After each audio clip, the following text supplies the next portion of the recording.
네, 여러분 안녕하세요. 2023년 6월 22일 목요일 노영의 뉴스 인사이다 시작하겠습니다.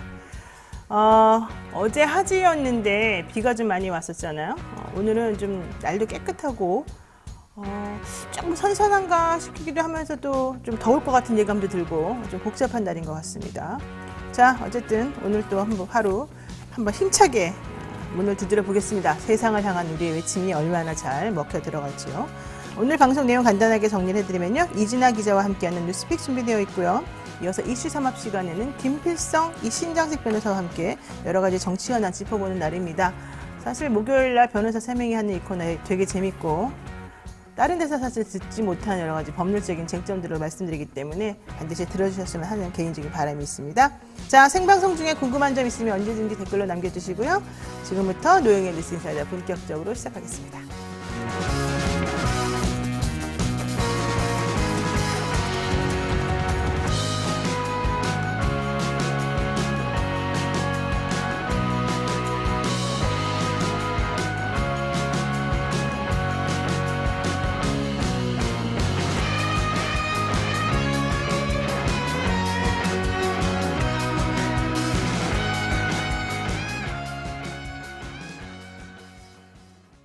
네, 또 우리 이진아 기자와 함께 뉴스픽 진행해야 되는데 하려고 하자마자 최훈규님이 탁 또 우리 베이비박스 후원을 해주셔서 감사드린다 이 말씀 전해드리고요.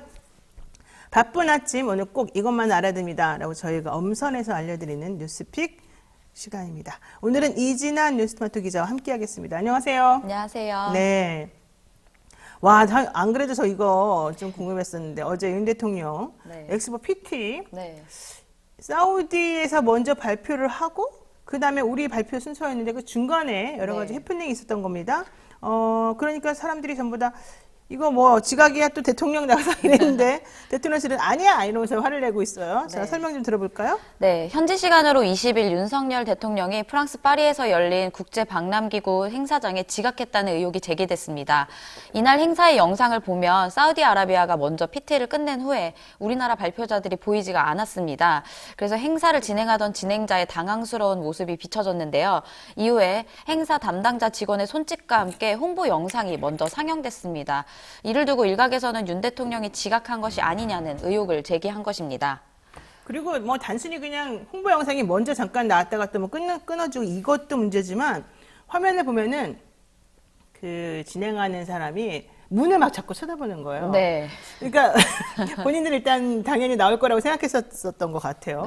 근데 그게 안 나오니까는 이거 뭔가 좀 이상하다 이렇게 얘기를 했는데 정작 대통령실에서는 남의 나라가 원래 이 발표할 때는 거기에 앉아 있는 게 아니기 때문에 뭐 어쩌고 이러면서 좀 변명하지 않았습니까? 네. 예, 어떻게 된 걸까요? 대통령실에서는 일단 사실이 아니라는 해명을 내놨는데요. 대통령실 관계자는 일부 국내 선동 세력의 본질을 비판할 수 없으니 사실과 전혀 다른 왜곡된 정보를 흘리면서 격까지 비판을 하는데 참 개탄스러운 일이라고 말했고요. 정상이 직접 PT에 나서는 것 자체가 굉장히 이례적인 일이기 때문에 BIE가 윤 대통령을 정중하게 모시고 대기실로 안내하는 등 의전 절차를 했기 때문이라고 이제 해명을 했습니다. 또 이제 다시 PT하는 상황으로 돌아가 보면 이제 그 영상에서는 이제 사회자가 사우디 발표 후에 입구를 아까 말씀하셨던 것처럼 계속 응시를 했고요. 또 한동안 말을 잇지 못했습니다. 이후에 이제 다음 차례 대표단 발표가 앞서 기술적인 조정을 위해서 몇 분만 기다려주시면 감사하겠다라는 공지를 했고요. 이제 그래서 그 부분에 대해서 이제 영상이 틀어졌다가 다시 이제 멈춰지고 그런 상황이 좀 연출이 됐습니다. 맞습니다. 자, 20일 현지 시간 20일이죠. 프랑스 파리에서 열리고 있는 국제박람회 기구, 지금 BIE라고 우리가 약칭해서 부르죠. 이 총회 행사장에 우리 대통령이 정말 지각한 거 아니냐 이런 논란이 나오는 것 자체가 사실은 조금 상당히 조금 안 좋은 부분인데요. 어쨌든 대통령실에서는 계속해서 일부 국내 선동 세력이 일을 하고 있으니 참 개탄스럽다 이런 얘기를 지금 하고 있고 반대쪽 입장에서는 도대체가 모양을 보고도 그런 말이 나오느냐 먼저 이런 말을 지금 하고 있는 것입니다. 근데 우원식 의원은 민주당의 우원식 의원은 대통령 그래도 잘한 건 잘했다고 해야 되지 않겠느냐 이런 또 인터뷰를 했어요. 네, 민주당이랑 여당에서도 뭐 일단 영어 스피치에 대해서 좀 잘했다라는 의견도 있었습니다. 근데 뭐 어떤 다른 부분에서는 이제 굳이 영어를 했었어야 했냐 이런 그렇죠. 뭐 이야기도 있어서 네. 사실상 뭐 평가는 좀 엇갈리는 부분이 있다고 보입니다. 근데 우리나라 언론에서 보도하는 태도도 조금 대통령실의 입김을 받은 거 아니냐 이런 네. 우리 요즘 말 조심해야 돼. 네, 어떻게 된 겁니까? 일단 언론에서는 일단 이 상황 자체를 이제 아무래도 그 같이 이제 순방 기자들이 갔을 텐데 이런 해프닝 자체를 보도하지 않았고요. 일단 영상에서도 대부분 빠져 있었고요. 또 이제 그 이후에 대통령실에서 논란에 대해서 이제 해명을 하자 그것에 대해서 좀 중계하듯이 좀 보도를 했기 때문에 그런 부분도 좀 얘기가 나오고 있습니다. 네. 자, 바일라이프님께서 제보를 하나 해주셨습니다. 르몽드지에 한국 대통령 엑스포 PT에 늦게 도착했다 이렇게 기사가 나왔습니다. 우리가 아니라 르몽드지. 프랑스에서 열린 그 발간하는 그 르몽드지에서 그랬다는 거. 네. 네. 자, 두 번째 이슈 보겠습니다. 네, 두 번째는 이제 이동관 그 자녀의 학교 폭력 진술서 신고가 안 돼서 신고 의무 위반 논란이 제기됐습니다. 일단 이동관 대통령 대외 협력 특보 아들에게 학교 폭력 피해를 당한 학생 2명이 작성한 진술서가 애초에 하나고에 제출되지 않은 사실이 오마이뉴스 단독 보도를 통해 처음 확인됐습니다. 네, 당시 학교폭력 예방법에 따르면 학교폭력을 알게 된 자는 학교 등에 즉시 신고해야 하지만 하나고는 해당 조치를 하지 않은 것인데요. 당시 교원을 비롯한 하나고 측은 학폭 신고 위반, 의무 위반을 이제 그 논란에 불가피할 것으로 보입니다. 그러니까는 이동관 대통령실 대외협력 특보 지금 그 아들의 학폭 논란이 계속해서 나오고 있는데 네. 피해 학생이 4명 정도라고 알려져 있었어요. 근데 그 중에 한 명 뭐 자기는 학폭 피해 아니니까 그런 거 하지 말아라 이런 얘기도 했습니다만 나머지 분들은 지금 침묵하고 있지 않습니까? 네. 근데 그 중에 한 명이 또 작성했던 진술서가 처음에 있었는데 네. 이런 진술서들이 제대로 절차를 거쳐가지고 진행되지가 않고 그냥 그거를 진술서를 받은 상황에서 끝냈다는 거예요. 근데 이 사건을 처음 얘기해 주었던 그 선생님 얘기로는 1학년 때 이미 학폭 신고가 있었다 그러는데 그러면 이 학폭과 관련된 진술서를 1학년 때 누군가가 작성했는데 그게 제대로 학교 측에 전달이 안 됐다. 이렇게 볼 수 있는 거 아니겠습니까? 네, 맞습니다. 하나고가 국회 교육위 강민정 더불어민주당 의원에게 보낸 피해 학생 진술서 보존 관련 답변을 입수해서 살펴본 결과 답변서에는 하나고는 2012년 학교폭력 피해 학생들이 작성한 자료는 존재하지 않는다면서 당시 피해 학생 진술서는 본교에 접수된 문서가 아니고 본교 교사가 피해 학생들에게 개인적으로 받은 것이었다라고 이제 이야기를 했는데요. 네, 이거는 일단은 그 당시의 법에 따르면 이제 학교폭력 예방법에 따라서 즉시 신고하지 않았기 때문에 그 신고 의무 조항을 위반한 것이 아니냐는 얘기가 나오고 있습니다. 아니 선생님이라면 학교폭력 피해 학생들이 작성한 자료 뭐 자료가 있든 없든 어쨌든 이 일이 벌어지면은 학교 차원에서 이걸 해결을 해야 되는 거거든요. 네. 근데 지금 하나고에서는 이런 변명을 하고 있군요. 당시 피해 학생 진술서는 본교에 접수된 문서가 아니고 본교 교사가 피해 학생들에게 개인적으로 받은 것이다. 아니 그러면 그 교사가 피해 학생들에게 받은 거를 학교에다가 보고를 해야 되는 거잖아요. 네. 그 절차를 위반했다는 논란을 피할 수가 없을 것 같습니다. 네, 또 이제 학교폭력 대책 자치위원장이었던 분이 그때 당시에 이제 교감이었고 이 사건 뒤에 교장으로 승진한 뒤 퇴임한 것으로 알려졌거든요. 또 더불어 이제 당시 피해 학생의 담임 교사는 현재 이 학교 교장으로 알려졌습니다. 아 그래요? 네. 이 학교 교장선생님이 됐어요, 그 사람들이? 참내원. 자, 학폭이라고 하는 거는 우리들이 상상할 수 없을 정도로 그 피해자에게 엄청난 트라우마로 남는다고 합니다.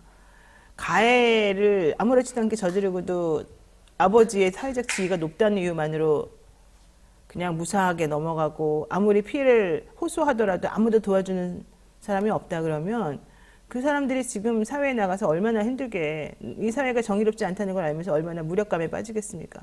우리는 그런 걸 방지하기 위해서 법도 만들고 제도도 만드는 거고 어른들이 그런 것들을 도와줘야 되는 거죠. 근데 지금 그런 것들을 하나도 하지 않았다는 게 이번 하나고 상황을 보면 알 수 있고요. 부모의 재력, 부모의 권력, 부모의 사회적 위치 이런 것들이 얼마나 이 사회를 썩어가게 만드는지 좀 통탄할 일이 아닌가 생각이 듭니다. 자, 어쨌든 지금이라도 이 상황에 대해서 조금 제대로 된 조치가 이루어지기를 바라고요. 사회적으로도 이 이슈가 정리되지 않은 채 이렇게 휘발성으로 소비되고 끝나는 일은 좀 없었으면 좋겠다 이런 생각이 듭니다. 네, 이진아 기자 수고 많으셨습니다. 네, 감사합니다. 네, 강원희님, 네, 슈퍼챗 감사드리고요. 생방송 댓글 참여 여러분들 계속해서 해주셨으면 감사하겠습니다. 저는 잠시 후 이슈 3합으로 돌아오겠습니다.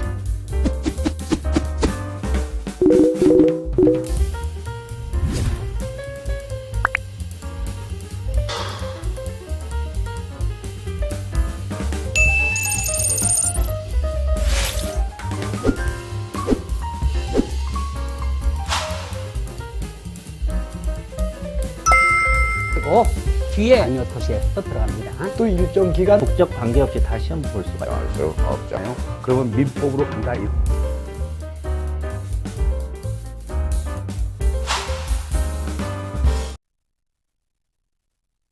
네, 매주 목요일 3명의 변호사와 함께하는 톡 쏘는 정치평론 시사 맛집 이슈 3합 시간입니다. 자, 오늘도 두 분 모셨습니다. 신장식 변호사 그리고 김필선 변호사 어서 오십시오. 네, 안녕하세요. 네.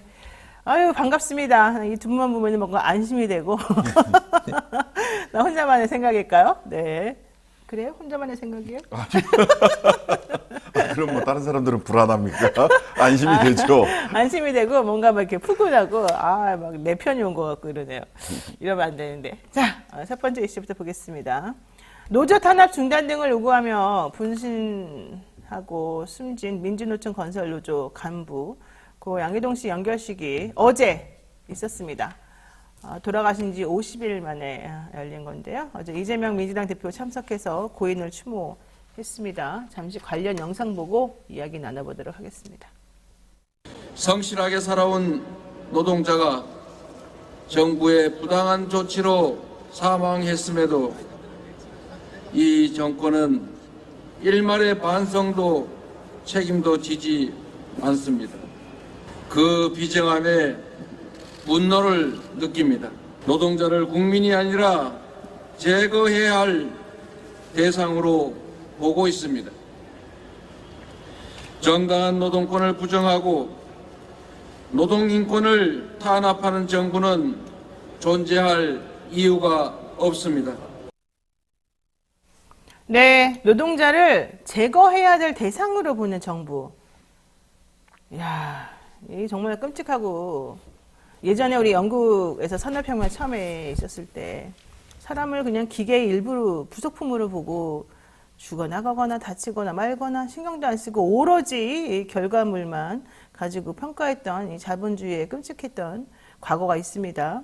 그게 2023년도 대한민국에서 재현되고 있다는 게 정말 있을 수 없는 일인 것 같은데 어쨌든 우리 정부가 만약에 정말 노동자를 제거해야 될 대상으로 본다면 이거는 그냥 이렇게 우리가 말로 떠들어서 해결될 수 있는 문제는 아닌 것 같아요.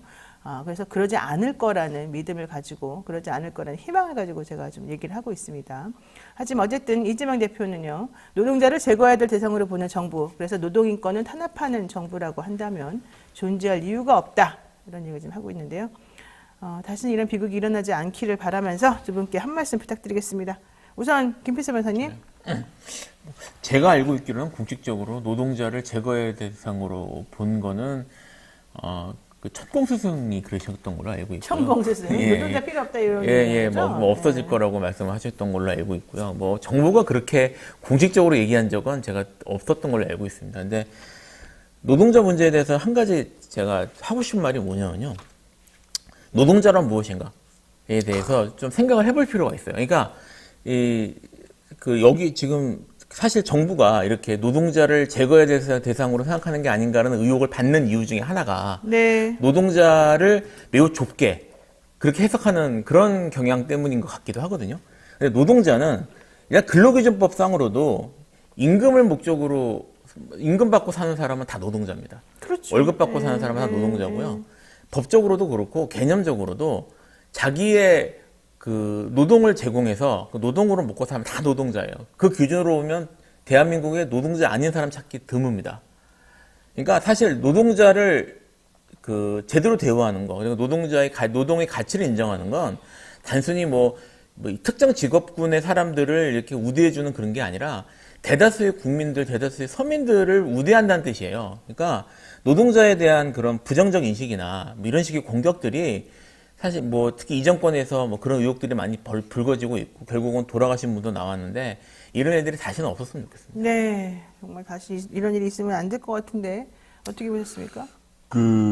지금 김필성 변호사님이 노동자에 대해서 이야기를 하셨는데 스스로 노동자라고 매우 강력하게 주장하는 사람이 있죠. 그거를 또 이 변명의 논리로 사용하는 김기현 대표 아들.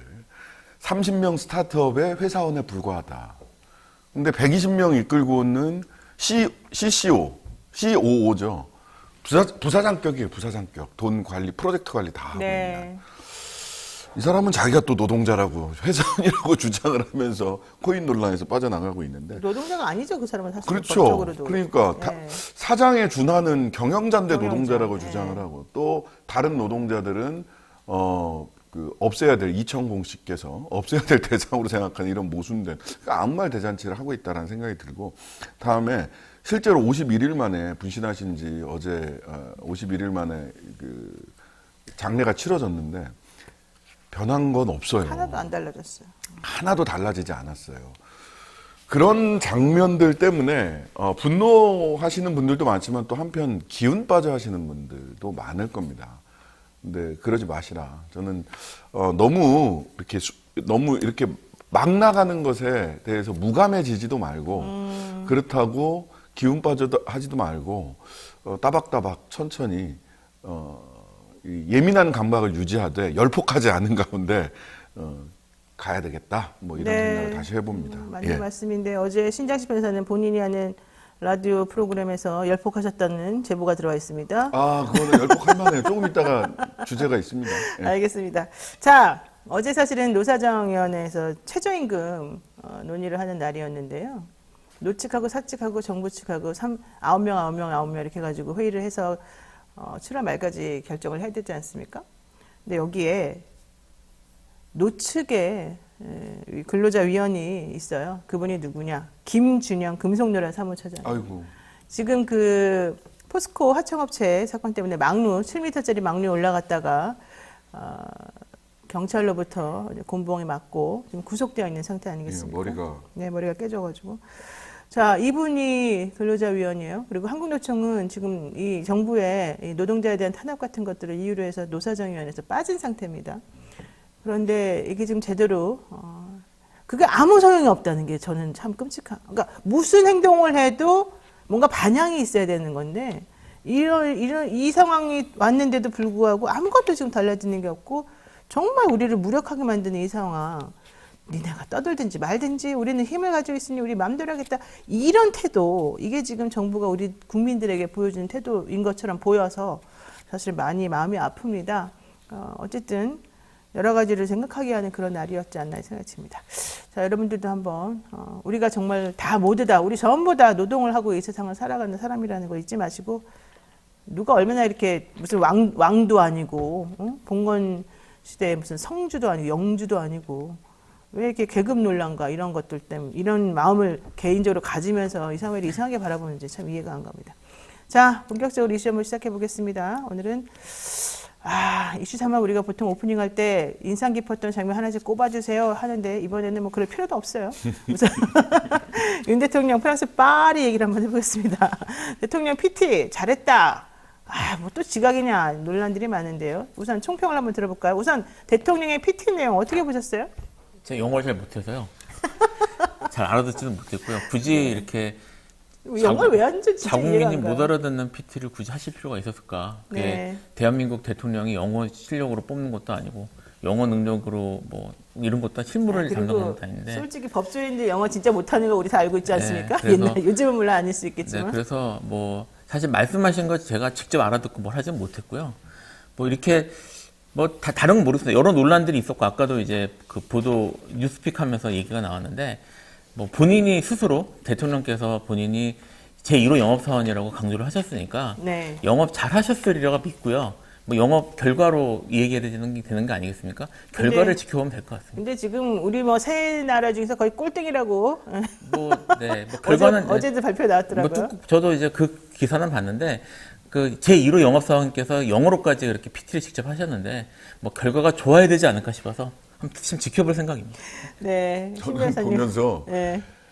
물론 뭐 저도 영어 실력이 딸리니까 다 알아듣지는 못했는데 부산까지 혀를 굴려서 부산 하면 되잖아. 네. 부산.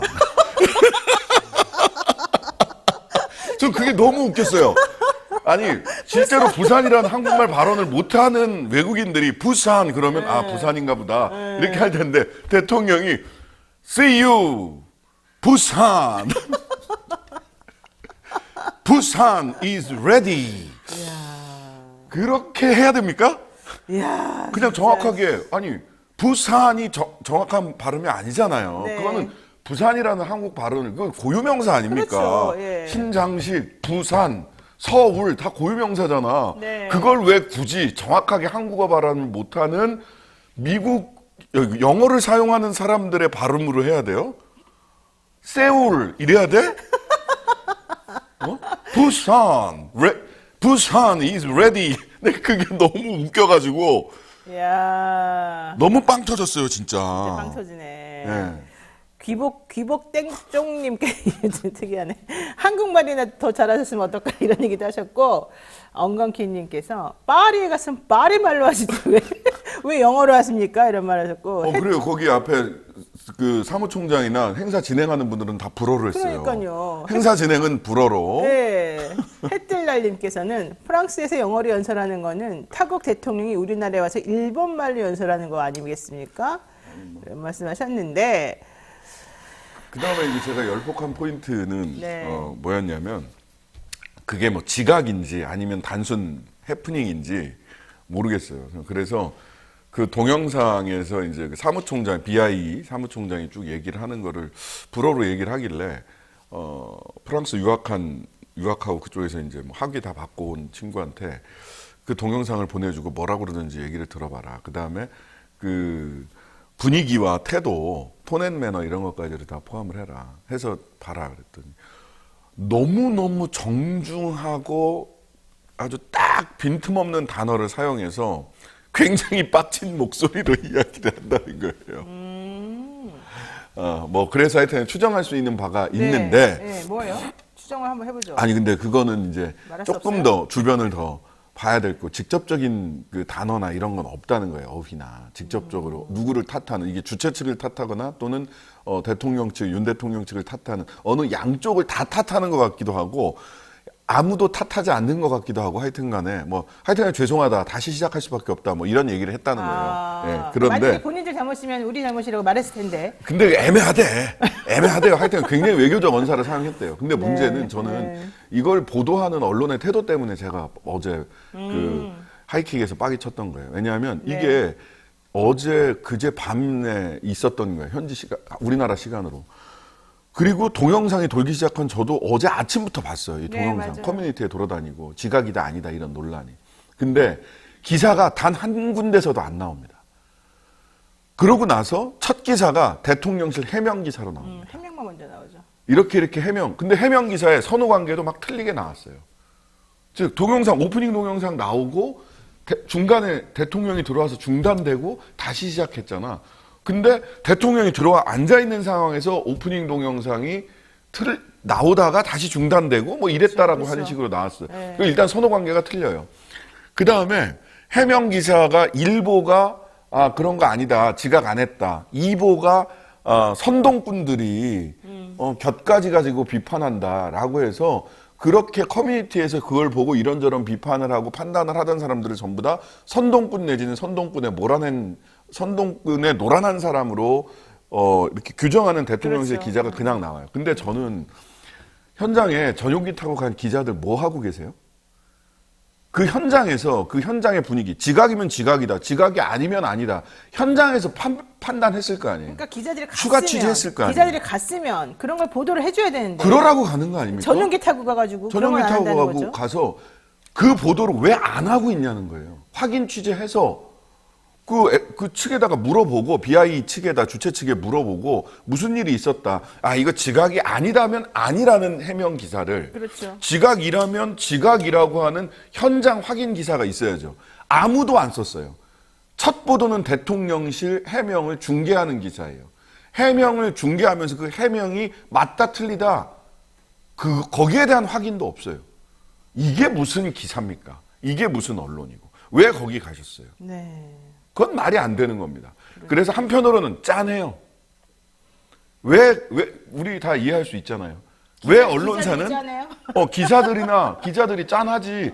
왜 기자들이 그렇게 기사를 안 쓰고 있다 대통령실 해명 기사부터 중계를 하기 시작했는지. 왜 쫓아갔는지 모르겠어요, 솔직히. 짠해요. 그러려면. 네. 다음에 전용기 못할 것 같기도 하고, 압수수색 당할 것 같기도 하고. 아니, 그러니까. 본인들이 내는 돈으로 타는 거 아니에요? 다음에 못하는 게 아니고 돌아오는 걸 못할 거예요. 그래서 걱정한 게 아니라. 또 그래. 비행기 못 타고 올 때 비행기 편이 없어지면 곤란하잖아요. 돈은 다 냈을 텐데. 뭐 그래도 안 그거 될까요? 그건 돈이 문제가 아니니까요. 그래서 한편 짠하고 한편 그게 너무 화가 났다.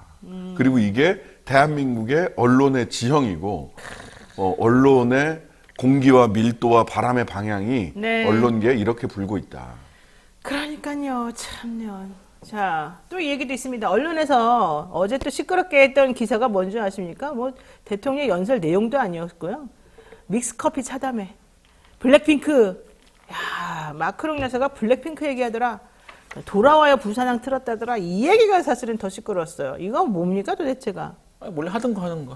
원래 계속 보도가 계속 이랬잖아요. 일관되게. 아니 근데 무슨 믹스커피 차담회가 뭐예요? 솔직히 말해가지고 나 정말 이거는 좀 제가 사실요, 그러니까 제가 이제 이 논란을 보면서 2013년이네 찾아보니까 2013년에 일본이 이제 도쿄올림픽 유치를 하면서 IOC에서 같은 이제 프리덴시아시 영어 연설을 했던 일이 있었거든요. 당시에 이제 현재 지금 뭡니까 고이즈미 신지로라고 고이즈미 총리 둘째 아들 펀쿨 섹저라고 불리는 그분의 이제 부인이 되신 당시에 이제 유명한 아나운서인데 그분이 영어로 프레젠테이션을 했어요.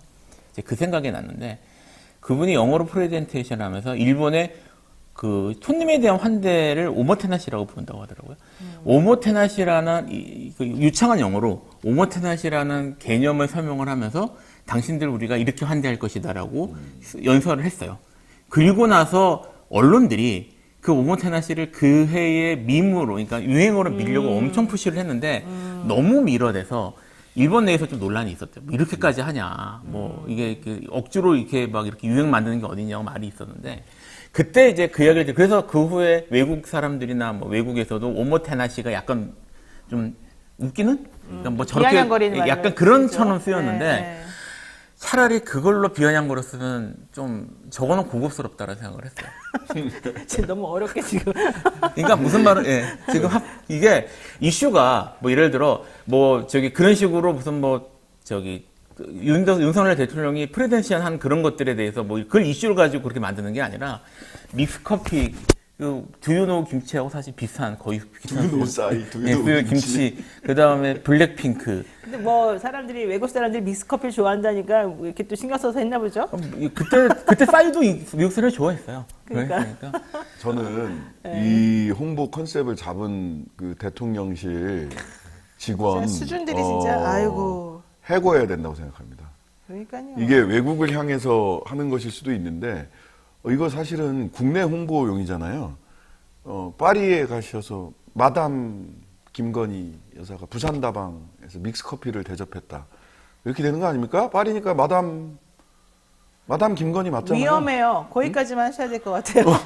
아니 맞잖아. 불어로 뭐가 위험해요. 틀려? 위험해요. 왜 위험하? 있는 그대로 말씀드리는 겁니다. 마담 얘기는 그만했으면 좋겠어요. 네, 파리 영어 불어잖아. 부산 하시는 분의. 네. 나 우리 고등학교 때 내가 대원외고 나왔는데 불어과 나왔잖아. 네, 마담. 그러니까. 마담. 그렇잖아요. 네. 아니, 믹스커피 많이 마셔요. 특히 믹스커피 좋아한대잖아요. 우리 커피 소비를 실제 원두커피 소비를 많이 안 하는 나라들에서 커피를 좀 접하기 어려운 나라들에서 믹스커피 되게 좋아하고 많이 마셔요. 우리 국내 기업이 만들어낸 세계적인 히트 상품 중에 하나이기도 해요. 네. 근데 왜 굳이 굳이 홍보 포인트를 그렇게 잡는지. 그러니까 이게 참 바보들이 이게 연상작용이라는 게 있거든. 사람들은 누구나. 그거는 진짜 어리석은 행동인 것 같은데 어쨌든 뭐 좋습니다. 다 좋은데 귀부인이란 뜻입니다. 예, 오해하지 마세요. 불어 파리에서 저는 이걸 물어보고 싶어요. 그렇게 열심히 했는데 결론적으로 엑스포 유치는 물 건너 갔다 이런 분위기다 뭐 이런 얘기가 또 어제 그냥 쭉 나오는 거예요. 사우디가 그렇게 지금 열심히 하고 있는데 우리는 거의 뭐 꼴등이다 뭐 이런 얘기 좀 나오더라고요. 뚜껑 열어보면 알겠죠. 그러니까 조금만 기다려보면 이 믹스커피 위력을 알 수 있으니까. 키링 있잖아, 키링. 네. 키링. 그것도 네. 전 몰랐어요. 뭘 저걸 이렇게 홍보 포인트로 삼지? 그랬는데 그 여성분한테 키링이 요즘 인기라고 하더라고요. 근데 그게 키링이 뭐 하는데 인기냐면 명품 가방에다가 이렇게 하나 더 덧붙이는 액세서리로 그걸로 유행이고 그 인기라는 거예요. 홍보 포인트를 그렇게 잡나? 그래서 저는 그 김건희 또 뭐라고 할 뻔했네. 불어로 부를 뻔했어요. 하지 말라니까 안 할게요. 하지 마시고 김건희 여사를 홍보하는 홍보 포인트를 어쩜 저렇게 잡을까? 어쨌든 마담은 나의 사랑스러워 뭐 이런 뜻으로 드모아제 이렇게 구분해서 부르는 게 맞다는 걸 말씀드립니다. 자, 피님 고맙습니다. 네, 우리 세 명에게 멋지다고 칭찬해 주셨습니다. 어제 매일일보 기사 하나를 보겠습니다. 윤 대통령 천안함 티셔츠 모자 차림으로 파리에 있는 몽소공원을 방문했다. 이제 이런 기사였습니다. 저희가 주목한 부분은 화보라는 말이에요. 화보. 그 앞에다가 저기 지금 화면 보시죠? 이렇게 꺽쇠 이런 걸로 해서 화보 이렇게 해놓고 옆에 윤 천안함 티셔츠 모자 차림 파리 몽소공원 방문 이렇게 써 있는데요. 뭐야 이게? 저 무슨 뜻이 화보 저기 무슨 말이에요?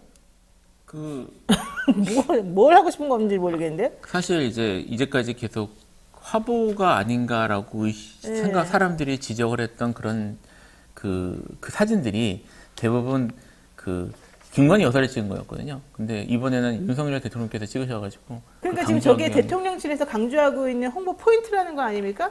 대통령 부부를 화보 속에 무슨 이런 뭐 이렇게 계속 그려왔으니까 놀랍진 않습니다. 참면 뭐 할 말이 없으세요? 아니 화보가 좀 뭐 선회해서 그냥 매일신문의 코너 이름이다. 코너 이름이에요? 이렇게 생각해 보려고요. 화보. 네. 자, 어제 조선일보 기사도 이런 게 있습니다. 윤의 파리 산책, 천안함 복장, 생존 장병의 선물 받고 건넨 말은 먼저 이런 제목으로 지금 나왔는데. 아니 가서 영업을 하라고. 내가 못 참고 말할 줄 알았어. 영업을 하라고 영업을.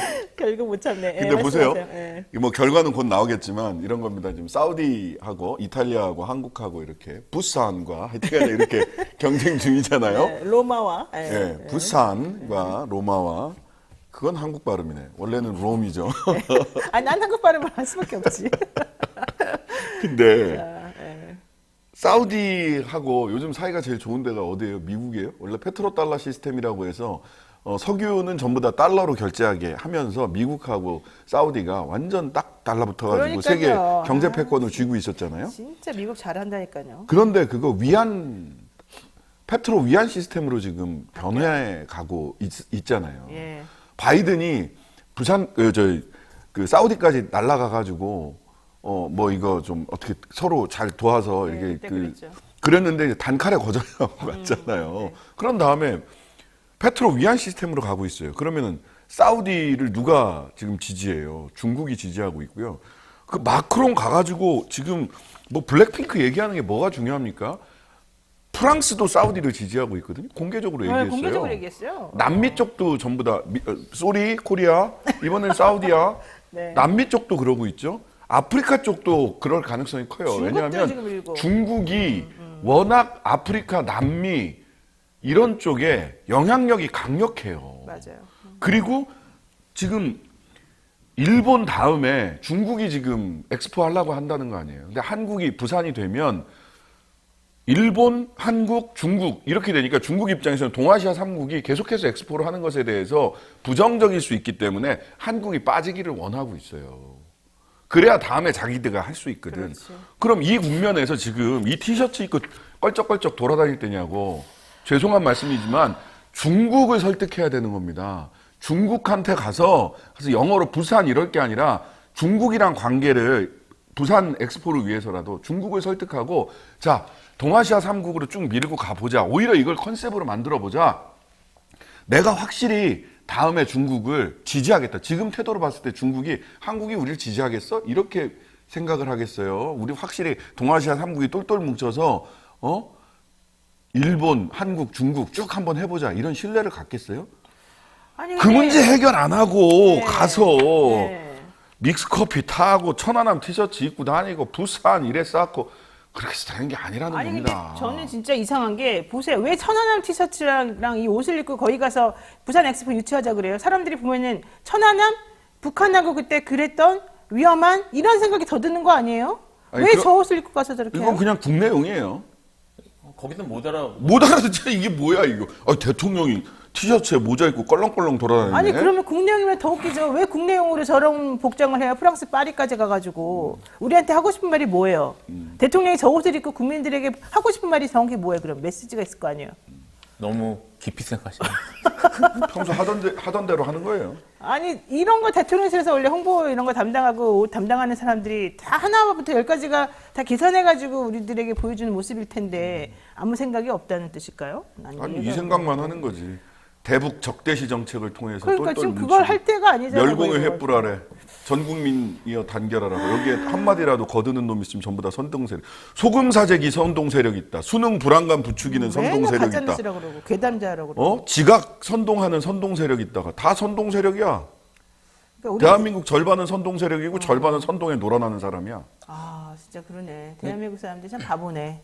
사실 예. 제가 좀 아쉬운 면이 하나 또 있다면 이게 이제 그 천안함 한 명인 PCC 772가 새겨져 있었다고 네, 하네요. 네, 네. 뭐 사진을 티셔츠 보니까 앞쪽에. 조그맣게 네. 새겨져 있었던 것 같은데 천안함 정식 한 예, 명. 사실 그 천안함이라고 하면 우리나라 사람들 대충 알겠지만 한 명은 아마 아는 사람이 많지 않을 거예요. 그래서 그렇죠. 이렇게 쓰면은 우리나라 사람들도 뭔지 알아보기 어렵거든요. 설명해 주지 않으면 그냥 천안함 크게 써가지고 이렇게 이런 티셔츠를 입었으면 차라리 낫지 않았을까. 아니 그리고 솔직히 잘 몰라도 사람들이 무슨 옷이에요? 이렇게 또 해석하는 사람들이 찾아가지고 뭐예요? 이렇게 설명해 줄 텐데 나는 저거는 진짜 무슨 뭐 전쟁 위험 국가라고 선전하는 것도 아니고 우리 지금 북한하고 사이 너무 안 좋아서 중국하고도 나빠요. 이거를 간접적으로 표시하는 것도 아니고 뭘 하자는 건지 솔직히 잘 모르겠어요. 안 갔다 온 곳에 가보고 싶으신가 봐요. 군대라고. 군대 안 갔다 오셔서 모르겠습니다. 좀 이제 전체적으로 이 대통령실에서 일하는 분들이 좀 컨셉이나 홍보 방향이나 이런 걸 좀 다시 좀 잡아보시면 좋지 않을까 생각하겠습니다. 자, 이번에 국내 정치 이야기 좀 해보겠습니다. 최근 가장 문제가 됐던 발언들을 모아서 이야기 나눌 건데요.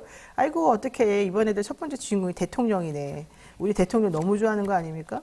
자, 우선 대통령이 이렇게 말했습니다. 킬러 문항에 아이들 갖고 장난치는 거다. 수능 내신에서 빼라.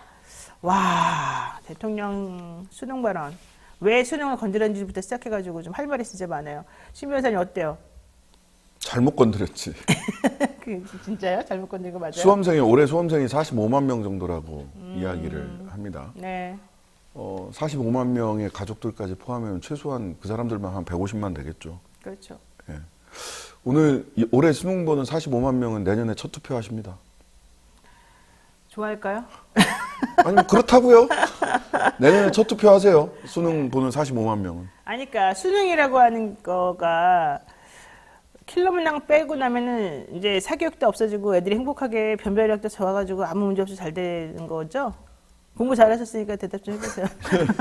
뭐 이제 사실 정확하게 이게 기사 내용을 봐서 무슨 말인지 좀 듣기는 어렵더라고요. 이제 킬러 문항을 없애는데 준 킬러 문항으로 하겠다라고. 아니, 준 킬러 문항으로 할 수밖에 없어요. 왜냐면 변별을 해야 될 거 아니에요, 애들을. 그러니까 킬러 문항에 준하는 그런 난이도가 있는 문제를 내겠다. 이게 핵심이잖아요. 그러니까 킬러 문항과 준 킬러 문항이 명확한 법적 정의와 기준이 없어요. 있는지는 잘 모르겠고요. 네. 그리고 제가 사실 이 건에 있어서 또 하나 도대체 잘 모르겠다고 생각한 게 제가 사실 가장 기억에 남았던 거기도 한데 이거 관계돼서 박대출 네, 국내인 정책위의장께서 이런 말씀을 하셨다고 하네요. 학교에서 안 배운 것을 내지 말라는 것과 학교에서 가르치는 것만을 내라는 건 엄격히 다르다. 무슨 말입니까 그 얘기는? 그러니까 저도 이 얘기를 듣고 대통령께서 하신 말씀이 정확히 무슨 말씀인지, 그다음에 정부가 무슨 말을 하는 건지 제가 아니 교과서가 하나만 있는 게 아니에요. 어떻게 뭐 일률적으로 모든 대한민국에 있는 고등학교가 전부 다 똑같은 교과서 하나로 가르치면 그 말이 맞아요. 학교마다 다 다르게 가르친단 말이에요. 책도 다르게 쓰고. 어떻게 하겠다는 거예요, 그러면? 국어 검은정 교과서는 18종입니다. 그러니까 그렇게 많은 것들이 있는데 그럼 어떻게 하겠다? 우리 학교에서 배운 거는 쟤네 학교에서 안 배울 수가 있는 거예요. 어떻게 하겠다는 거예요? 그래서 교과서주가 급등하고 있습니다. 아 그래요? 국정 교과서? 아니 그 검은정 말고? 18종 교과서를 만드는 출판사들이 있잖아요. 네. 거기 주가가 올라갔어요. 아니 그러니까 나는 아무리 생각해도 상식적으로 말이 안 되는 게 그러면 대한민국에 있는 아까 45만 명 수험생이라 했잖아요. 네. 45만 명 수험생이 책 하나 가지고 다 똑같이 배우냐고요. 아니잖아요. 국정 교과서 근데 시대로 어떻게 돌아가야 하겠다는 되는 거예요? 거죠. 국정 교과서 와, 나 시대로. 진짜 황당해가지고. 우린 국정 교과서 난 봤었잖아. 우리 애가 지금 수험생이라고요. 아, 진짜? 그냥 열받을 수밖에 없는 거 아니에요? 지금 고3인데? 너무한 거 아니에요? 지금 이제 와가지고? 어떻게 하겠다는 거예요, 지금? 이게 뭐 사실 교육 정책 뭐 전반적으로 이제까지 뭐 이건 어느 정권이 잡던지 간에 현재 지금 교육 문제들이나 뭐 이런 입시 과열, 사교육 문제를 이 수능의, 그러니까 시험 방식의 문제로 몰고 그쪽으로 국한시키는 그런 모습들이 계속 보여왔는데, 사실 거기에 목숨 거는 이유는 그 이후의 삶을 결정하기 때문이거든요. 사회 시스템 문제이기 때문이에요. 그래서 이거는 사회 전반적으로 그렇게 줄 세우기, 그 다음에 먹고 살기 힘든, 뭐 이런 것, 그리고 사회 안전망이 존재 어렵고, 뭐 그런 신문이나 아니면 그런 계층 이동이나 이런 것들이 사실 어려운 전체적인 사회적 문제가 거기에 집중되기 때문에 발생하는 문제이지, 문항을 어떻게 내는지, 뭐를 어떻게 가르치는지, 이게 중요한 게 아니거든요. 이거 시스템이 바뀌면 바뀐 대로 또 사교육은 맞춰서 움직입니다. 왜냐하면 그게 거기에 목숨을 걸 수밖에 없기 때문에. 그래서 이런 논란 자체가 사실은 저는 무슨 의미가 있나, 이걸 그런 사회 전반적인 기본적인 시스템이나 이런 것들을 같이 들여다보지 않고 입시제도만 논하는 게 저는 문제가 있다고 생각을 하는데, 네. 그 이전에 다시 한 말씀을 드리지만 저는 지금 여당의 입장은 학교에서 안 배운 것을 내지 말라는 것과 학교에서 가르치는 것만을 내라는 건 엄격히 다르다라는 게 입장이라고 하니까 이런 정책을 떠나서 제가 논리적으로 이해가 안 돼서 이게 지금 뭘 어떻게 하겠다는 건지 잘 모르겠습니다. 아니, 그건 그리고- 공교육과 학교 교육을 구분하기도 했잖아요. 네, 그래서 학교육은 사교육입니까? 참요. 모르겠어요. 저는 여기서 네. 전문가하고 전문가. 일타 강사 얘기를 해야 되는데, 맞아요. 그거 꼭 해야 돼요. 전문가, 대통령께서 전문가라서 이주호 교육부 장관 2번 하는 분이 입시 전문가라서 자주 배운다면서요, 자기가. 그 다음에 박대출은 입시 부정 수사를 많이 해서 조국 전문가다. 장관에 싹 씻고 수사했기 때문에 전문가다. 우리 대통령은. 그렇게 얘기를 했는데, 검사 초기 15대부터, 이 말도 틀리잖아. 어떻게 15가 검사야. 그것도 말도 안 되는 얘기인데다가. 검사 초기 15? 검사 초기 15대부터 입시 사건을 무슨 했다는 거야. 햇소리라고 해서 검사 15대는 연수원 다니고 있을 중간인데 그게 무슨 검사도 아니고 검사 직무대리인데 그때 무슨 입시 입시 관련된 뭐 거를 했대요. 얼마나 그러면 열심히 대표적인 해요. 사건을 얘기를 해보라고. 두 달 안에 맨날 하는 사건이 얼마나 많은데. 여튼 그런데 전문가라고 하잖아요. 그 세상의 전문가는 데이터에 겸손한 사람이 전문가예요. 그 데이터를 가지고 어떻게 의미를 해석해내고 여기에서 다음에 시사점을 뽑아내고 다음에 우리가 참고해야 될 거 예측 가능하게 만들어주는 거. 근데 6월 모의고사 성적 아직도 안 나왔어요. 6월 28일 날. 육모 성적 6월 28일 날 나와요. 육모 구모 난리 났습니다. 지금. 그럼 육모 성적이 나오면 그걸 가지고 전문가들이 각 항목별로 정답률이 몇 %고, 그래서 이거는 킬러 문제로 생각을 안 했는데 킬러 문제로 작동을 했다. 요건 준킬러 문제로 생각을 했는데 사실은 준킬러 문제가 아니라 평이한 문제로 작동을 했다. 그렇다면 요것을 구모해서 어떻게 반영을 할 거냐, 그리고 최종적으로 수능에 어떻게 반영을 할 거냐, 항목별로 전부 다 점검을 해서 이렇게 가는 거예요. 근데 데이터가 나오지도 않았는데 척 보면 압니다. 대통령이 양회동 열사 얘기를 했지만 딱 보니 건폭이네, 각 나오네. 이거 김은혜가 홍보했어요. 홍보수석이 나와서. 그러면 건폭이란 말을 대통령이 직접 만들었다고. 딱 보니 건폭이네 이랬다는 거 아니에요. 이거를 김은혜 홍보수석이 나와서 홍보를 하더라고. 딱 보니 킬러 문제가 문제네. 전문가 대통령께서 이렇게 한 거 아닙니까? 데이터 없이 어떻게 이렇게 얘기를 해요? 데이터 분석 없이도 딱 보니 세상을 알고 딱 보니 뭘 해야 되는지를 아시는 분은 도사라고 그러죠. 아니 그래서 그랬는지 진짜 우리가 그때 막 그랬어요. 대통령 주변에 고3이 있었나? 육모를 망쳤나? 막 그랬는데 천공이 진짜로 이천공 씨가 내가 4년 전이니까. 2018년. 내가 뭐 이런 얘기를 했었었는데 아니 4년 전이 문제가 아니에요. 그런 식으로 말을 할 정도면 관련해 가지고 이 교육에 대해서도 얘기를 하면서 영향을 미쳤을 가능성이 있지 않냐 이런 얘기 좀 하는 거예요. 그러니까 뭐 내가 한글을 못 읽어도 자 봐라 누가 한글 못 읽어요 그 사람? 일본 제자가 한글 못 읽는다고 나와서 폭로를 네, 한번 했잖아요. 네. 뭐 언론에 나왔던 얘기니까 저는 읽는지 모르는지 모릅니다. 일본 제자가 그렇게 얘기를 했을 뿐이다. 그런 분이 그 국사처럼 하시니까 뭐 수능이 뭐가 중요하겠습니까? 아니 그리고 일타 강사들은 진짜 일본에 완전히 또 세무조사 받는 거 아닙니까? 일타 강사들을 완전히 악마화 생겼어. 시켰더라고요. 예. 아니 비리 사교육 집중 신고 기간 어제부터 2주간 운영하시잖아요. 예. 뭐 불법 총포 도검류 신고 기간이야? 일타 강사들이 불법 총포 도검류 소지자야?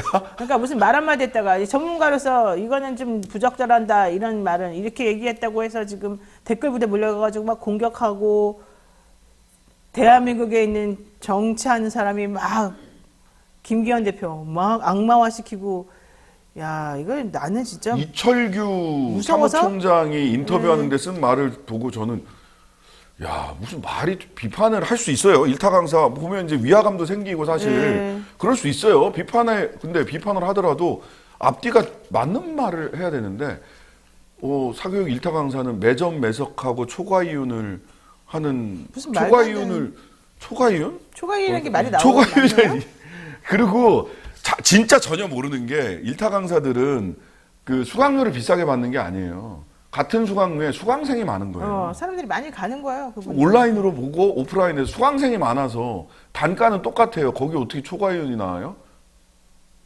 누구 뭘로 초과이윤을 얘기하는지를 모르겠어. 그러니까 좀 너무 이 개념이 좀 부족하신 것 같아요. 매점 매석은 봉이 김선달이 했던 거잖아. 네. 일타 강사들이 다 봉이 김선달이에요. 알겠습니다. 네, 자 드래곤님 또 후원해 주셔서 감사드립니다, 드래곤님. 자 이번에 두 번째 말말말 주인공 이재명 대표에게 한번 해보겠습니다. 이재명 대표가 불체포 특권 포기를 선언하면서 영장을 청구하면 내가 재벌로 추적하겠다. 국회가 열리지 않는 뭐 그런 시기가 되게 자주 있으니까 좀 해달라 뭐 이런 얘기도 했었었는데요. 이 발언을 듣고 이게 지금 사실은 이재명 대표가 원래는 공식적으로 처음에 내가 무슨 말을 하겠다라고 제공했던 내용은 없고 그날 다 깜짝 삽입 정도 했던 말이라면서요. 이거 일부러 그런 겁니까? 어떻게 된 겁니까? 뭐 제가 연설하는 과정이나 이런 건 전혀 모르니까요. 근데 미리 협의가 됐다거나 논의가 된 상황은 아닌 건 맞습니다. 근데 어쨌든 이 발언을 하게 된 배경이 뭐냐는 거죠. 뭐 이제 아마 최근에 이제 불체포 특권에 대해서 계속 정치적 공격이 있고 하니까 뭐 그런 것들에 대해서 정면 돌파를 하겠다는 생각으로 한 근데 게. 그건 좀 위험한 거 아니에요? 사실은 지금 백현동도 그렇고 얼마든지 할 수 있는 게 많아요. 신청할 수 있는 게. 할 검사 말이- 맘이잖아요. 이게 참 제가 얘기하는 게 참 조심스럽긴 한데요. 네. 이렇게만 얘기를 할게요. 제가 지금 이제 요즘 다시 얘기가 나오는 민주당 혁신위를 제가 2년 전에 했었거든요. 민주원으로 그래요? 했었는데 그 당시에도 면책특권 얘기가 불체포 특권 얘기가 나왔어요. 그때 제가 뭔 얘기를 했냐면 불체포 특권에 대해서 공격이 계속 이루어지고 있는데 불체포 특권이 이렇게 단기적인 정치적 상황에 따라 왔다 갔다 할 만한 내용이 아니다. 그게 헌법에 들어간 이유가 있고 역사적으로 그게 역사적으로 그게 계속 그 중요한 나라 헌법에 다 들어가 있는 이유가 있다. 네. 이것이 그 민주주의를 지키는 입법부를 지키는 가장 중요한 방어책 중에 하나이기 때문에 들어가 있는 건데 이거를 단기적으로 뭐 방탄국회니 뭐니 이런 식의 단기적인 그런 소비돼서는 안 된다. 그리고 그것이 불체포 특권이라는 게 헌법에 규정돼 있는데 지금 여기서 결정해가지고 뭐 어떻게 하자고 얘기한다고 해서 없앨 수 있는 것도 아니다. 이거 신중하게 해야 된다는 얘기를 했고 제가 그 생각도 지금도 마찬가지거든요. 그래서 이거를 이런 식으로 이렇게 뭐 포기 또는 마치 자기가 갖고 있는 어떤 개인적 권리인데 포기하는 것처럼 그렇게 지금 계속 다뤄주는 건 적절하지 않은 건 같아요. 근데 이거는 이제 평상시에 그런 거고, 이 사안에 대해서는 저도 뭐 지금 뭐 제가 관여했다거나 아니면 제가 뭐라고 평가하는 건 적절하지 않은 것 같아요. 그러니까 이게 사실 이 불체포 특권, 국회의원의 불체포 특권은 역사가 있는 거 아니겠습니까? 아니, 뭐 당연하죠. 네. 왕이 함부로 막 잡아가니까 그걸 네. 보호해야 된다라고 하는 거고, 그러면은 판단은 그거죠. 그런 특수한 상황, 그러니까 일반적으로 왕이나 권력자가 의원들을 잡아가두고 인신을 구속해서 네. 정치활동을 못하게 하고, 소위 옛날식 표현을 하면 인민을 대변하지 못하게 할 때 이거에 대비하기 위해서 만들어진 거란 말이에요. 그럼 지금은 그런 우려가 전혀 없는 권력을 가진 사람들이, 수사권을 가진 사람들이 사법부를 앞세워서, 사법부의 영장 발부라고 하는 최종 권한을 앞세워서 정치적인 탄압을 하는 시대냐, 그렇지 않은 시대냐, 그런 것을 걱정하지 않아도 되는 만큼 우리 사회는 변화했는가? 저는 아니라고 생각합니다. 자, 그런데, 일단 대표가 그렇게 말을 하고 나니까 민주당 내에는 뭐 비명계 의원이라는, 누군지 밝히진 않더라고요. 그런 사람들은 영장 실질 심사를 받으러 가는 모습을 보여라. 말만 하지 마라. 이런 말을 하고요. 아니, 그쪽은 좀, 뭐 하나를 요구하는 대로 얘기를 하면 그 다음엔 그것만으로 안 돼. 그것만으로 안 돼. 끝까지 더 하라고 그럴 거야. 아니, 뭐 조홍천 의원 나와갖고 그러시대? 뭐 좋은 얘기를 왜 이제야 하냐. 때가 너무 늦었다. 그러니 누가 믿겠냐. 아이고. 나가는 실제 모습을 보여라. 아니, 일단 영장을 쳐야 나가든지 말든지 하지. 아니, 그리고 불체포 특권을 포기한다 그러는데 거기다 대고 네가 실질적으로 나가서 영장 실질 심사를 받아야지 이런 말 하는 게 어디 있습니까? 무슨 악담도 아니고. 그리고 이런 거죠. 저는 요 사안에 대해서 이재명 대표가 그 판단을 한 거는 사실은 대장동 사건이라든지 이런 것들이 이제 본인이 보기에 괜찮다 이겁니까? 괜찮다라고 판단을 한 거죠. 그리고 이거는 이제 자신감 있다? 장기화 국면으로 가버렸잖아요. 일부러 장기화 시키고 있는 거잖아. 그렇죠. 아마 대선 때까지 끌고 갈 것 같아. 3심까지 가면 그렇지. 대선 때까지 끌고 갈 것 같아요. 그 뭐 이렇게 병합하고 정진상 사건, 김용 사건이랑 이재명 사건을 병합하면서 엄청나게 사건은 길어지게 될 거고, 그랬을 때 이제 이 사실은 어떻게 보면 약간 치킨 게임 같은 것일 수도 있어요. 검찰 니네 영장 쳤다가 법원에서 기각되면 어떻게 되는지 봐봐. 그러면은 일거에 완전히 구도가 엎어질 거야. 영장 칠 자신 있어? 칠 수 있으면 쳐봐라고 공을 이쪽에 넘긴 거예요? 거죠. 네. 넘긴 거죠. 자, 그런데 한동훈 장관은 피식피식 웃던데요. 중요한 건 실천이다. 이분이 가만히 계셨으면 더 이상했을 거예요. 평상시 하시는 대로 한 거라서 놀랍진 않았습니다. 그래요. 아니, 중요한 건 실천이지. 영장 칠 수 있으면 쳐봐. 누가 실천해야 돼? 아니, 영장도 안 쳤는데 영장 실질심사 받으러 나가겠습니다 하고 그러니까 실천할 수 본인이 있어? 이렇게 말하는 건 아니고 불가능하잖아. 본인이 행동을 먼저 해야 된다는 거죠. 장관, 이 검찰 쪽에서. 검찰이 먼저 움직여야지 실질심사를 받든지 말든지 하죠. 근데 어쨌든 국무위원인데 자꾸 이렇게 야당 대표가 교섭단체 연설에서 말하는데 막 피식거리고 비아냥거리고 이거는 좀 보기는 좀 안 좋은 것 같더라고요. 그게 안 좋은 게 아니라 그렇게 하면 안 됩니다. 그리고 그렇게 하면 안 이분이 되죠. 네.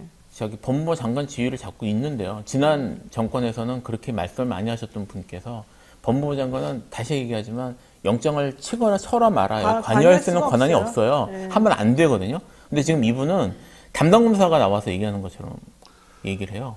그러니까 체포동의안 설명하러 나와서 얘기하는 거 뭐 돈봉투 바스락거리는 소리가 들렸다, 뭐가 있었다. 법무부 장관은 알 수 없는 사실이에요. 원래 알면 안 되는 안 되는 거죠. 개별적인 사안의 사건에 대해서 그렇게 막 하나부터 열까지 자기가 그냥 다 뒤져가지고 확인하고 나와서 그런 얘기까지 하고 이거는 매우 부적절한 거죠. 현실적으로. 여기에 대해서 지금 아무도 지난 정권에는 전부 목소리를 높여서 뭐 추미애 장관이 뭘 어떻게 하니, 누군 뭐 어떻게 하니, 이렇게 했던 사람들이 전부 침묵하거든요. 이거 사실은 이거 훨씬 심각한 사안이에요. 더 심각하죠. 그래서 지금 민주당에서 검사 4명에 대해서 탄핵을 추진하겠다. 이러고 지금 준비한 거 아닙니까?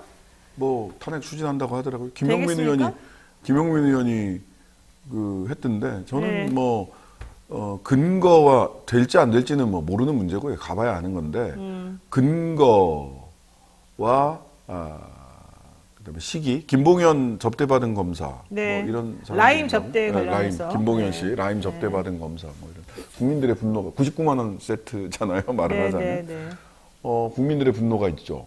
다만 시기를 언제로 할 거고 어떤 이슈와 이슈 사이에서 할 거냐. 왜냐하면 왜 이런 생각을 하게 되면 이슈가 발생을 하면 문제, 프로블럼. 그 다음에 원래 프로세스는 뭐예요? 솔루션. 이러잖아요. 프로블럼, 솔루션.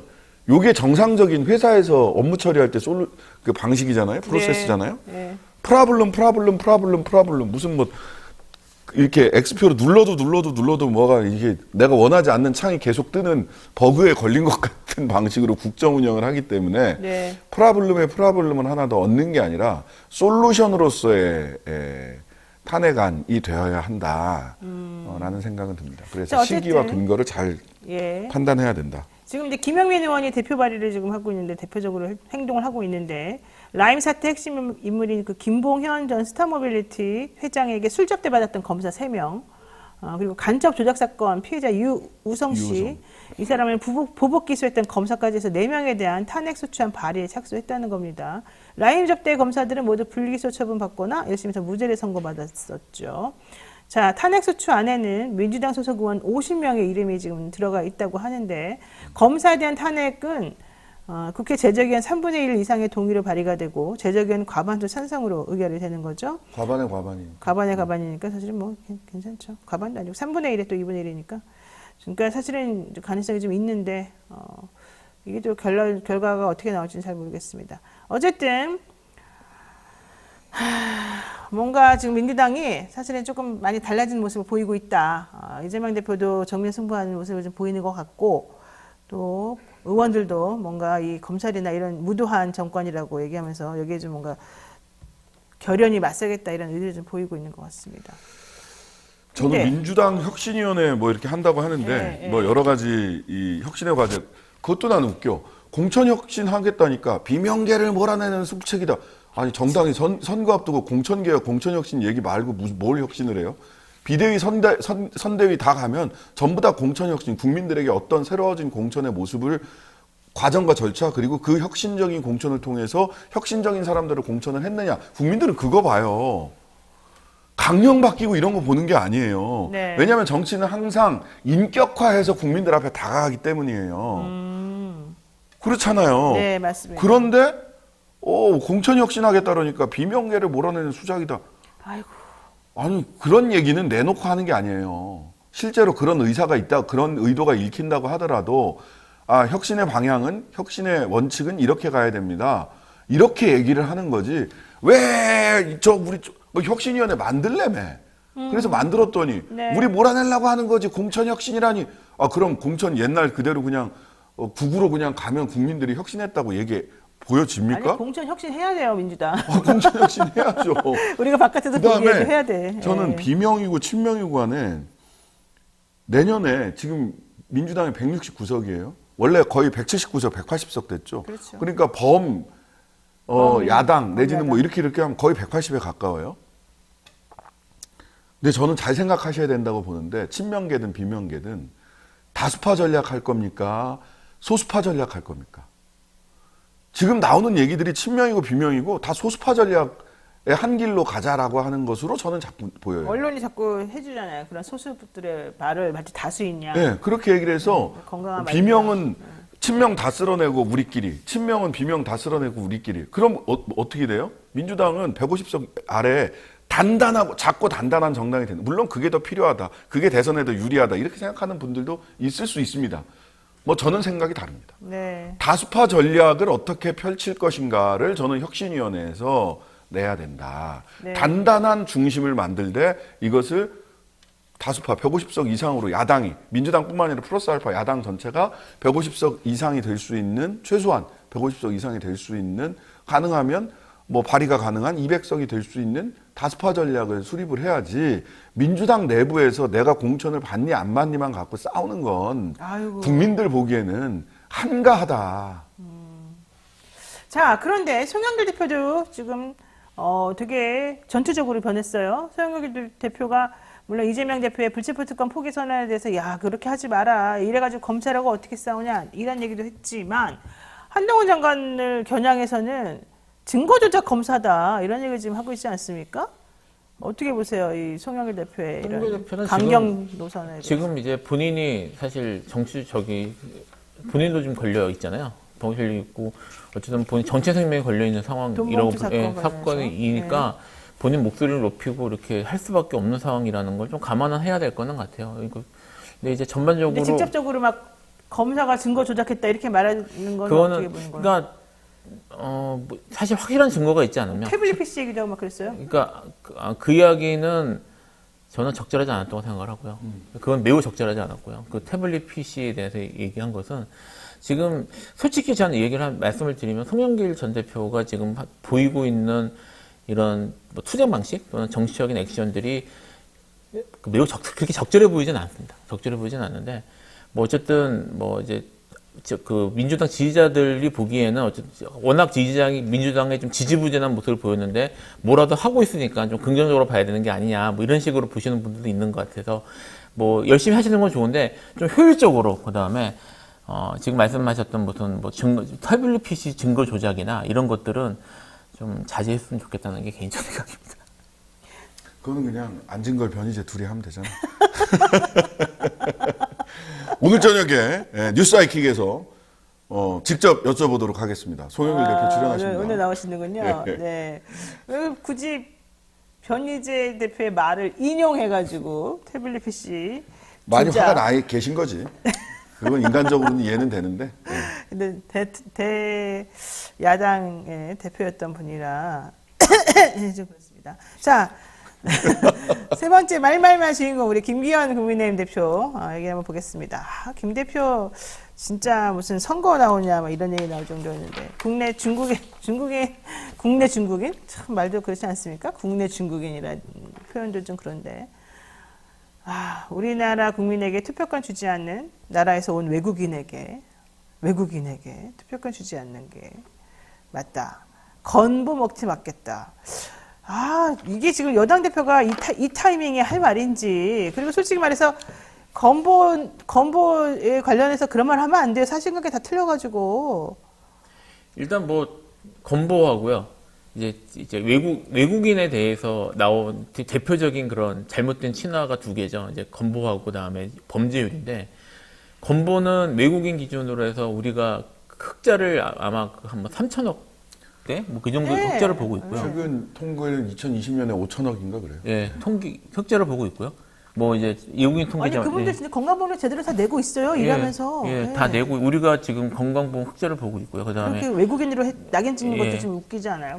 그리고 외국인 그러니까 범죄율도 외국인 범죄율이 훨씬 낮습니다. 국내 범죄율. 네, 맞아요. 통계 보면 나오는데 지금 두 개가 항상 이제 끄집어내서 얘기를 하는 거고요. 지금도 이걸 하는 거예요. 지금 또 이제 근데 이게 단순히 뭐 통계가 틀렸다, 사실관계가 틀렸다 이 문제에서 이 수준의 문제가 아닌 게 사실은 이게 전형적인 외국인 이게 이제 낙인 찍기거든요. 낙인 찍기, 소수민족 낙인 찍기, 이제 인종차별 사실 이렇게 연결되는 같은 정서에서 이루어지는 것들이고 이거를 지금 여당 대표가 정치적으로 좀 끌어들여서 이용하는 모습을 보이고 있는 건데 이거는 뭐 지금 무슨 국민의힘 이런 걸 다 떠나가지고요. 역사적으로 이런 일들이 얼마나 끔찍한 결과를 불러왔는지 우리가 여러 번 봤잖아요. 네. 그러니까 이런 일은 정말 21세기 어쨌든 민주주의 국가에서 이루어지면 안 되는 일이에요. 네. 그러니까 뭐 정책적으로 뭐 정말 문제가 있어서 예를 들어 큰 적자를 보고 있다.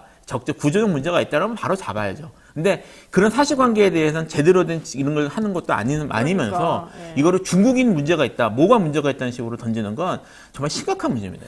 저는 여당 대표가 이런 말을 이렇게 함부로 경솔하게, 이거 진짜 제가 경솔하다고 표현하겠습니다.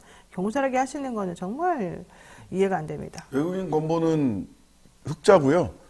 외국인들 중에서 중국인 쪽은 다른 외국인에 비해서 건보를 더 많이 혜택을 받는 건 맞아요. 하지만 적자의 핵심은 국내 대한민국 국적을 가진 분들 때문에 생기는 거예요. 네. 그럼 건보 개혁을 할 생각 이런 거죠. 건보를 어떻게 개혁을 해서 국민들에게 더 많은 질 좋은 서비스를 줄 거냐.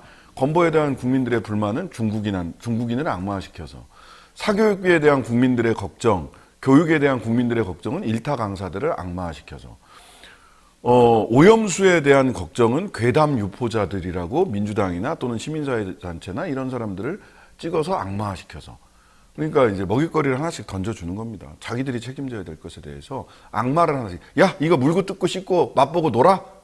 하고 던져주는 거죠. 우하고 그런 전술을 구사할 수 있는 핵심은 뭐가 있어요? 그 먹잇감을 던져주면 알아서 물고 각종 뜯고. 언론이 네. 어느 강사 시계 얼마짜리 이런 말도 안 되는 그런 걸 내가 왜 알아야 되는데 그런 기사로 물고 뜯고 씹고 맛보고 조리돌림 해주니까. 네. 자, 마지막으로 이 이슈 하나만 보고 정리하겠습니다. 더불어민주당 혁신위원회 좀 전에 말씀하셨습니다만은 뭐 뼈를 깎는 노력을 통해서 윤리정당으로 거듭나겠다 이런 얘기 지금 하고 있는 중이기도 하는데 민주당 혁신위원이었던 김필선 변호사님 지금 이번에 구성된 혁신위원들의 면면 어떨 것 같으세요? 국회의원의 면면보다요. 제가 이제 2020, 이제 총 대선 직전에 구성됐던 데 들어갔었는데 그 이후에 거의 민주당 혁신위는 1년에 한 번씩 만듭니다. 거의 매년 만들고요. 그래서 성과가 있어요? 성과가 제가 결의하고 나서 뭐가 어떻게 되는지 본 적이 성과가 없어요. 없는 걸로 내가 알고 있어요. 예, 물어보는 그 거예요. 이후 제가 한 이후에도 한 번 이상 있었고요. 그리고 또 지금 한다는 건데. 성과가 왜 없는 거예요, 그러면? 그러니까 결과가 나온 다음에 반영이 제대로 안 돼요. 아, 반영이 안 돼서. 예, 그래서 했던 이야기 또 하고 그때 제가 들어갔을 때 그랬거든요. 그 전에 혁신이 있었는데 그 전 네. 혁신이 결과가 어떻게 되는지를 일단 검토를 해본 다음에 얘기를 해야 되는 거 아니냐. 근데 네. 그런 것도 제대로 안 되고 그래서 지금 혁신위를 하면 좋아요. 뭐 혁신 사실 그때도 뭐 이런저런 얘기를 하고 뭐 논의도 하고 했었는데 결과를 도출한 것들이 실질적으로 반영돼서 정말 혁신을 이루는 게 중요하거든요. 지금 뭐 누가 되냐 지금 이거 갖고 뭐 위원장이 누구냐 이거 갖고 얘기하는데 사실 그때도 이제 그 지방선거가 앞에 있어 대선하고 대선 직전이고 대선은 뭐 이미 대선 후보 결정도 있었지만 그 후에 지방선거가 있었으니까요. 근데 지방선거하고 대선 때문에 사실 만들었다는 느낌이 강했고요 그때. 지금도 사실 총선 앞두고 지금 정치적 액션에 가까울 가능성이 높아요.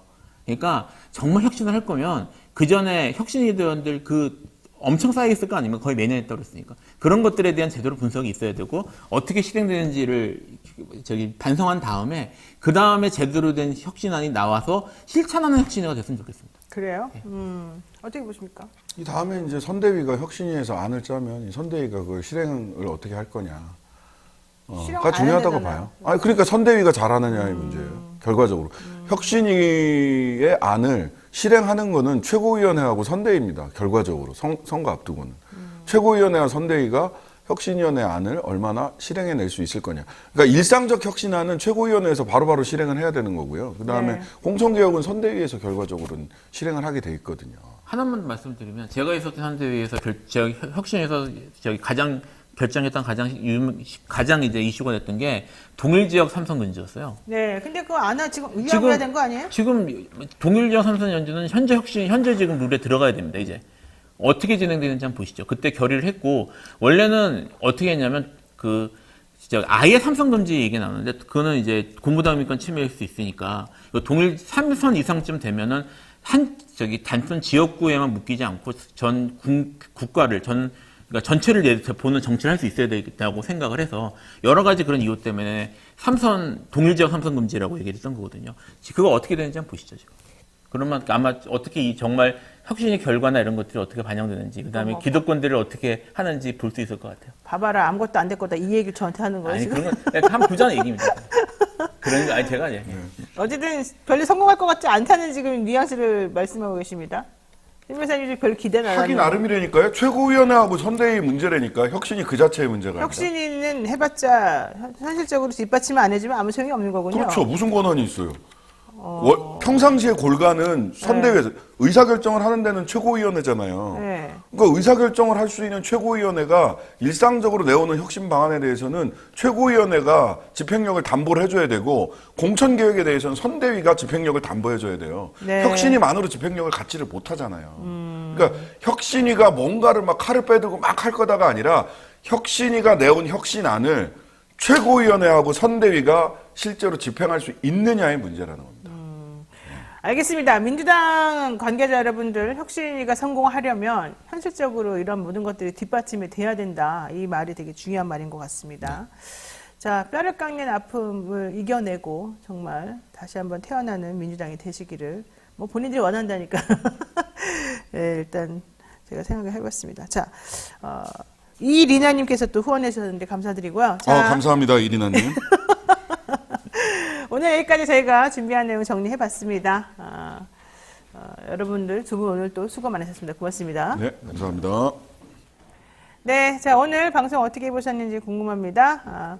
나가기 전에 잊지 마시고 구독, 좋아요 꼭 눌러주시고요. 내일은요 저희가 이동관 자녀 학폭 논란 관련해서 김문수 전 서울시 의회 교육위원장하고 이야기를 한번 나눠보는 시간 갖고요. 이 학폭 피해 내지는 이 높으신 분들의 자녀분들 문제 한번 좀 다뤄보도록 하겠습니다. 네, 잊지 마시고 또 내일 만나요. 고맙습니다.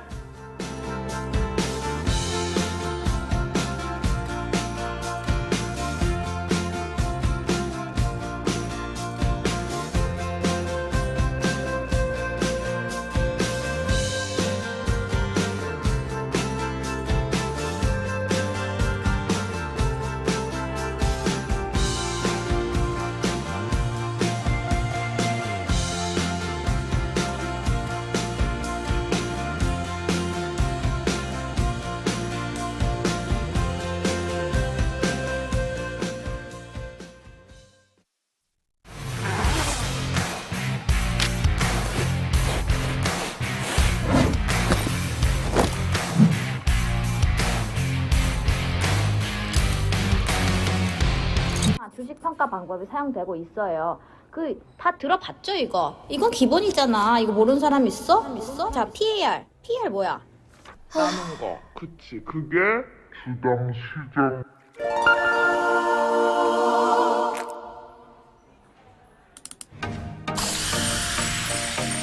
걱정 마세요.